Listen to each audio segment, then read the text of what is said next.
مصر العربية من القاهرة.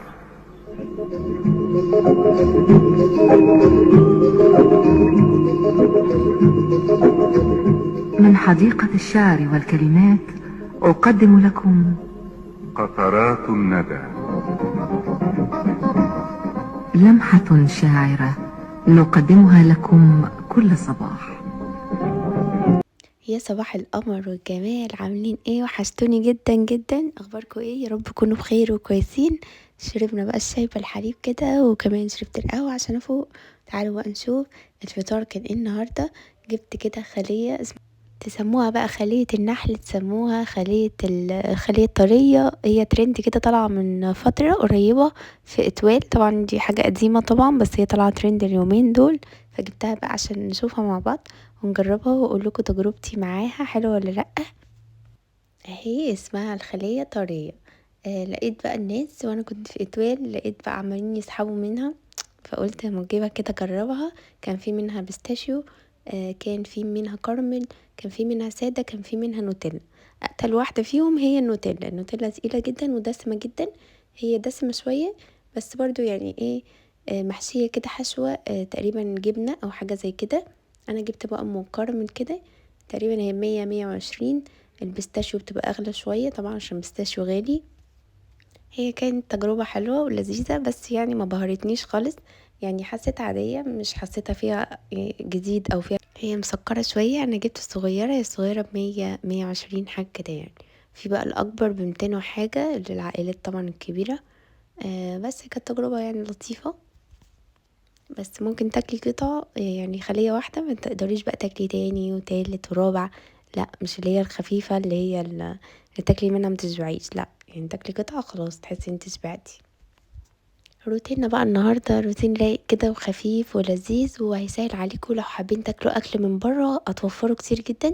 بس نخلص القهوة اللي في الاول كان مقتطفات من الفيديو. يعني انا النهاردة شربت الشاي والحليب وكلت الخلية طرية، وكلت قطعة كده ولا قطعتين. وبعديها بشوية كده نص ساعة بشرب بقى قهوتي، وبقوم بقى اشوف الغسيل، لو هطبق غسيل اطبقه. طبعا ما تنسوش وانتوا بتشيلوا الكوفرتات بقى عشان تطلعوا البطاطين، عشان الشتا بقى خلاص داخل علينا. التلج بقى يبقى ساقعة جدا وكده، فتشيلوهم مغسولين. دي نصيحتي ليكم النهاردة. عايزة برضه اقول لكم حاجة تانية، معلومات وحاجات عن الحاجات اللي هي المجمدات والحاجات اللي زي كده. يعني انا جربت حاجات كتيرة، اقول لكم احسن حاجتين في البرجر وفي الستريبس. دي احسن حاجتين، وبيوفروا لي كتير جدا اني اشتري ساندوتش واحد يبقى ب180 جنيه و200 جنيه في المطاعم. فانا بقى بعمل الحركة ديت مرة كده في الاسبوع، مرة كل 10 ايام. بجد الولاد بيحسوا ان هم اكلوا بره، وفي نفس الوقت وفرت واستعملت حاجة بجودة كويسة. والعيتين ده بقى، ده خطير خطير خطير يعني من هنا لبكرة. تقولوليش بقى احلى من اي ماركة تانية. دي اكتر ماركة عجبتني. في منه ستريبس، في منه صدور صحيحة كتير يعني كبيرة قوي، صدر كامل. وفي كمان اللي هو النص صدر كامل، يعني النص بتاعه. يعني في كذا تقطيع عليه. في منه سبايسي طبعا وفي منه عادي. سعره 235، وفي ناس بتبيعه ب280. فانا جبته ب235 من محل اسمه كارما تقريبا في التجمع الاول. احلى حاجه فيه ان هو جواه فراخ مش ناجتس، بجد خطير نضيف جدا. هتحسوا الفراخ بيضه مختلف تماما عن اي حاجه تانية بتتباع في الاسواق. من احلى غدوه، ويحسوا ان هم اكلوا في احسن مطعم. اكل بزيت نضيف، مقلي في زيت نضيف طبعا. ما نعرفش الزيت اللي بيستعملوه بره عامل ازاي. وكمان هنوفر، هتاكلي العيله كلها وعيله العيله بكيسين من دول، وهتدفعي يعني ربع الثمن من ان انت هتدفعيه في اي مطعم. وكمان كابوتشيه قمر كده. البرجر ده انا صورته لكم برده قبل كده، بس كان الحجم الاكبر بصراحه، وانا بشتريه ما لقيتش الا البرجر الميني الصغير ده. بس لطيف جدا وجميل. بدل ما احط قطعه واحده في الكايزر، حطيت 2. طعم البرجر ده بقى ما حسيتش فيه ان هو فيه حاجات كده زي سمين جلد، حاجات كده بتلاقيها في البرجر. حتى فول الصويا مش باين اصلا طعمه فيه. طعمه كده حاجة تحفة، لازم تجربه. مطهي على الفحم، ريحته فحم وخطير. ما تحسيش ان حاجة كده ببقك مش لطيفة، لا طعمه تحس ان هو نظيف. يعني حاجة تاكليها من بره وتحسي حاجة ميكس ما بين البيت وبره، حاجة مختلفة. فعجبوه مش هتندموا، وهتحس ان هو فعلا مختلف عن اي برجرات تانية بتتباع في الهايبرات. وريحة بقى التدخين فيه ريحة الفحم خطيرة، يعني من غير ما اشويه على الفحم ولا حاجة، هو بيقولك ماطي على الفحم. بديله بقى رشة زيت كده في الجريل وبغطيه بيستوي من الناحيتين، بدل بقى ما حطيت قطعة واحدة في الكايزر حطيت 2 لان هو ميني صغير. سعره بقى 180 جنيه، يعني الكيس ده كله 180 جنيه، فطبعا سعره ب8 ساندوتش واحد من بره. يا ريت بقى لو وصلتوا لحد هنا ما تنسوش بقى لايك قمر وكومنت قمر واشتراك في القناة لو مش مشتركين. يا ريت تشتركوا عشان يوصلكوا كل جديد. طبعا في كايزر بقى بتاع المطاعم نفسه، بس ده كايزر من الافران عادي. بس انا معرفتش اجيبه اليوم ده فجبت اتصرفت يعني، جبت من الفرن اللي قدامنا. جبت منها الكايزر العادي ده، بس كان لذيذ برضو. البرجر بقى ليه الصوص دوت اللي هو بيك تيستي، وفي تكساس برجر.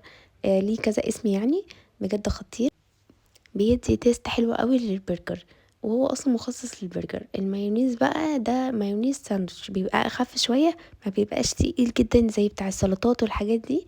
ساندوتش بيبقى خفيف شويه، تقريبا بيبقوا مزودين عليه لبن اكتر، فبيبقى مخفف، فبيبقى خطير جدا. حطيت بقى مستردة، حطيت شويه بقى صوصات لكل واحد بيحب ايه، اللي بيحب الكاتشب والحاجات كده.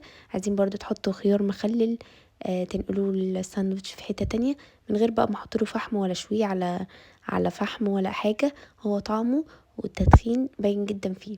الحركة دي برضو تتعمل بتطري الفينو عندي او الكايزر، وبتخليه يشرب من نكهة البرجر، ولو في دسامة او حاجة بيمتصها شوية، فتحسي ان السندوتش كده لايق مع بعضه، مش السندوتش ملوش طعم والبرجر هو اللي طعمه تحفة.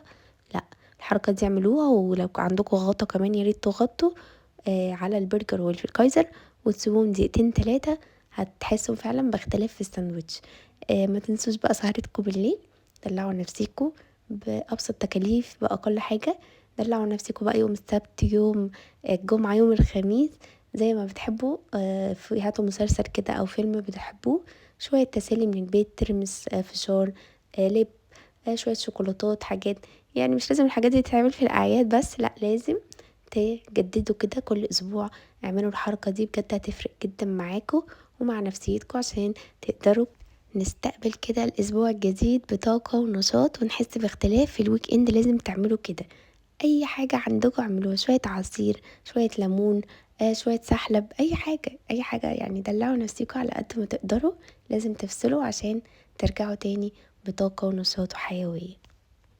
يا رب أكون أفدتكم النهاردة حتى لو بشوية معلومات كده بسيطة وخفيفة. وانتظروا بقى الفيديوهات الجاية إن شاء الله. كنت متأخرة عليكم شوية الأسبوع ده عشان كنت بحضر لكم شوية حاجات، وكنت عاملة كده بارتي حلوة قوي، عاملة عزومة فطار كده رايقة وجميلة، وكنت عاملة فيديوهات مشتريات إن شاء الله تنزل معاكم قريبا، وانتظروني في فيديو جديد.